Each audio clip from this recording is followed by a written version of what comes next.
Shri Venkateswara gold తాకట్టులో ఉన్న మీ బంగారాన్ని విడిపించి కొనబడును. టీ మీడియా ప్రేక్షకులకు స్వాగతం, సుస్వాగతం.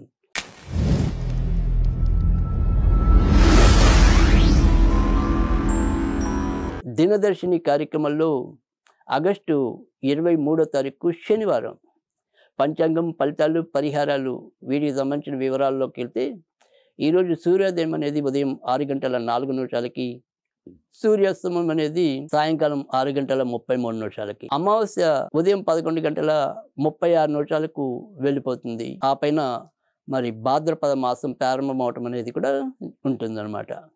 ఇక అంటే శుక్ల పాడ్యమితో మనం అడుగు పెట్టడం అనేది ఉంటుందన్నమాట. ఇక నక్షత్రంలోకి వస్తే మఖా నక్షత్రం అర్ధరాత్రి 12:55 వరకు ఉంటుంది. తదనంతరం పుబ్బ. ఇక మరి దినసరి యోగాల్లో కనుక చూసుకుంటే పరిగా యోగం అనేది మధ్యాహ్నం 1:20 వరకు ఉంటుంది. ఆ పైన చక్కటి శివయోగం ఉంటుంది.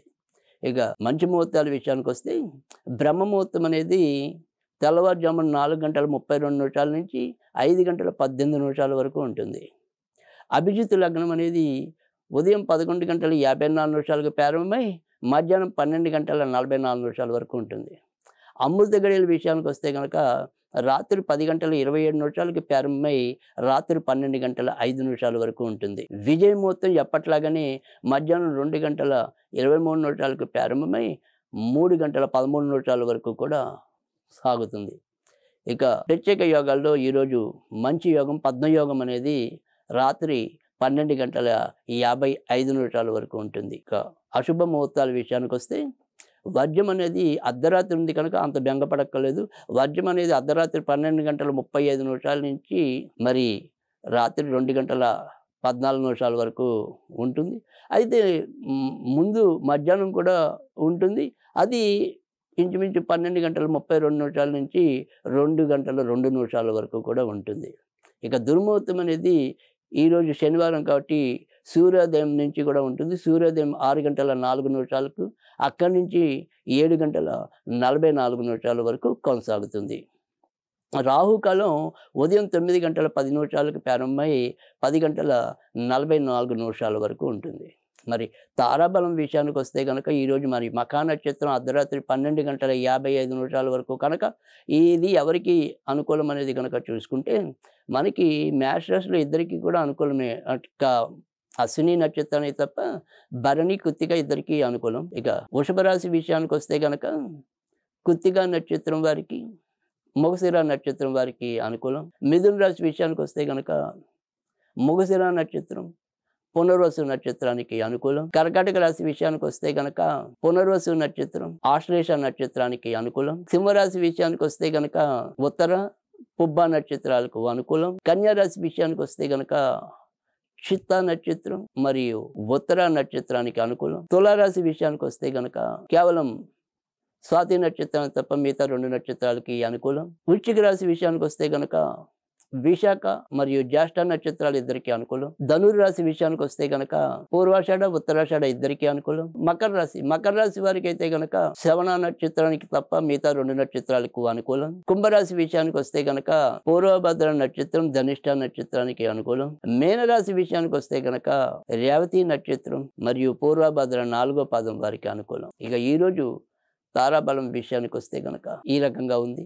మరి దిన ఫలితాలు చెప్పుకుంటే ఏ రాశికి ఎలా ఉందో చూద్దాం. మేషరాశి వారికి అయితే కనుక ఈరోజు క్రమంగా కొంత అలజడి తగ్గటం అనేది, మానసికంగా 2 రకాల ఆలోచనలు ఉన్నప్పటికీ కూడా చేపట్టిన పనులన్నీ కూడా విజయవంతంగా పూర్తవటం, కొంత పరివర్తన అనేది అంటే మానసికంగా అవ్వచ్చు, ఆర్థికంగా అవ్వచ్చు, ఏదైనా సరే కొంత పరివర్తన మంచికి దారి తీయటం అనేది జరుగుతుంది. వృషభ రాశి వారికి అయితే కనుక ఇటు ఇంటి సమస్యలు పెరగటం అనేదే కాకుండా మానసికంగా కొంత గజిబిజితనం నెలకొనటం అనేది అయితే కనిపిస్తుంది. తల్లిదండ్రుల ఆరోగ్య విషయంలో కానీ వారు తీసుకునే నిర్ణయాల్లో కానీ కొంత మనం జాగ్రత్తగా ఉండటం అనేది, మనని ఏదైనా సరే అడిగితే మౌనంగా ఉండిపోకుండా ఎంతో కొంత వివరణాత్మకంగా వాళ్ళకి అర్థమయ్యే రీతిలో చెప్పగలగటం అనేది అవసరం. ఇక ఇతరత్ర ఈరోజు చెప్పుకోదగిన ఇబ్బందులు అయితే ఉండవు. మిథున రాశి వారికి అయితే కనుక ఈరోజు ఎక్కువ శాతం మంచి ఫలితాలు ఉంటాయి. గత 2 రోజులతో ఎదురవుతున్న పరిస్థితుల నుంచి క్రమంగా ముందుకు రావటం అనేది అయితే ఉంటుంది. ఎవరో ఒకరి సహాయ సహకారాలతో అయితేనేమి, లేదా దైవ అనుగ్రహం వల్లనేమి, హమ్మయ్య! ఈ సమస్య నుంచి ఎంతో కొంత ముందుకొచ్చాను అనే ఒక ఆనందం, ఆశ, ఊరట లభించటం అనేదైతే ఈరోజు ఉంటుంది. కర్కాటక రాశి వారికి అసలే ఖర్చులు ఎక్కువ. ఈరోజు అందుకు మినహాయింపు ఏం కాదు. ఈరోజు కూడా ఎక్కువగా మరి ఖర్చులు పెట్టవలసిన అవసరం అనేది ఒకటి. తర్వాత మానసికంగా కూడా క్షణిక భావోద్వేగానికి లోనై ఇబ్బందులు పడటం అనేదైతే ఎక్కువగా కనిపిస్తుంది. సంతాన విషయంలో చిన్న ఇబ్బందులు తలెత్తొచ్చు.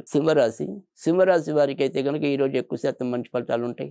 ఆర్థికంగా ఎంతో కొంత పురోభివృద్ధికి సంబంధించిన విషయాలు చర్చలోకి రావటం అనేది గానీ, లేదా వాటి మీద మనం కొద్దిగా ఆలోచనాత్మకంగా అడుగేయటం గానీ సంభవించవచ్చు. ఇతరులతో మీ యొక్క సంబంధ బాంధవ్యాలు మెరుగుపడతాయి. సంతాన విషయాల్లో మాత్రం కొంత జాగ్రత్తగా ఉండాలి. కన్యా రాశి వారికైతే గనుక అన్ని విధాల ప్రోత్సాహకరమైన వాతావరణం లభించడానికి వస్తున్నట్టే వచ్చి ఏదో రకంగా కొంత పక్కకు వైదొలిగే ప్రమాదం కనిపిస్తుంది.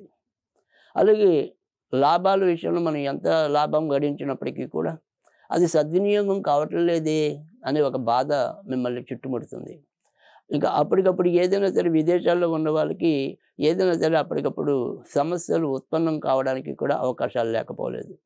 కనుక ఈరోజు ఎక్కువ శాతం అయితే కనుక మిశ్రమ ఫలితాలు, లేదా మిశ్రమానికి కన్నా కొద్దిగా తక్కువ ఫలితాలు కనిపిస్తున్నాయి.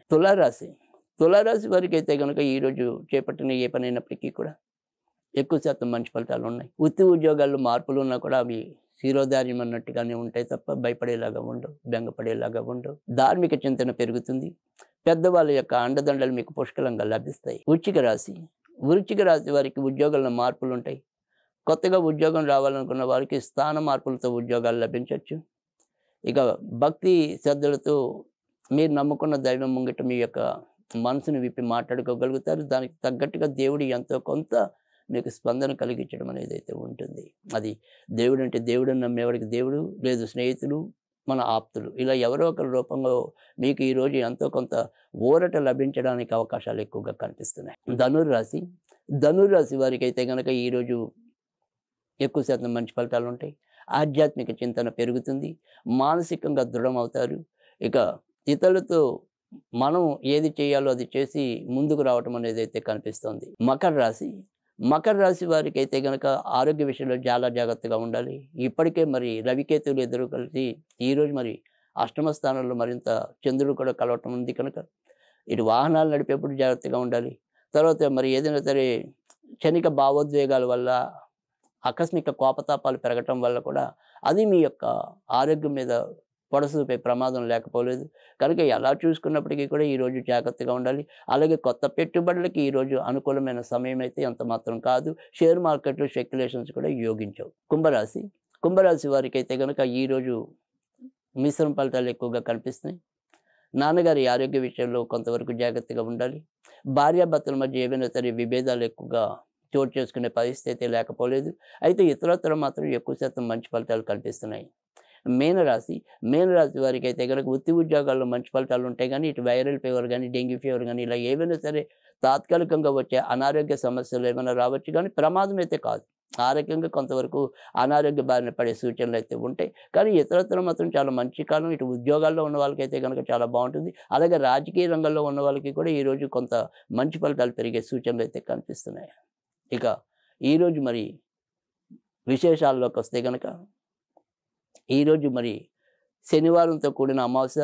సో ఉదయం 11:36 వరకు ఈ శనితో కూడిన అమావాస్య ఉంటుంది కనుక ఇది శనికి అత్యంత ప్రీతికరమైన రోజు. కనుక మనం ఈ రోజు అయినా సరే శనికి సంబంధించిన శాంతులు చేయించుకోవాలన్నా కూడా చాలా మంచిది. అలాగే మనం ఏదైనా సరే శనికి తైలాభిషేకాలు చేయాలన్నా, లేదా శని చుట్టూ ప్రదక్షిణాలు చేయాలన్నా కూడా ఈరోజు అనుకూలమైన రోజుగా చెప్పవలసి ఉంటుంది.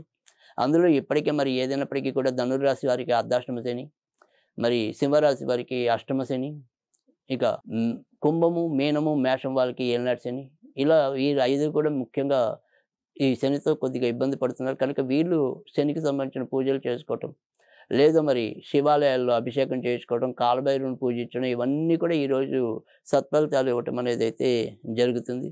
అంతేకాకుండా ఈరోజు ఏదైతే మరి భాద్రపద మాసానికి వచ్చే ముందు అమావాస్యని కూడా పోలాల అమావాస్యగా భావించి ఈరోజు కంద మొక్కకు పూజ చేయటం అనేది కూడా జరుగుతుంది. ఇక మరి ఈరోజు మనం ఏదైనా సరే చదవాలి అనుకుంటే గనక ఓం కాకధ్వజాయ విద్మహే ఖడ్గహస్తాయ ధీమహి తన్నో మందః ప్రచోదయాత్. ఇది కనుక భక్తి శ్రద్ధలతో పఠించినట్టయితే 19 సార్లు కొంతవరకు మంచి ఫలితాలు రావడానికి కూడా అవకాశం అయితే ఉంటుంది.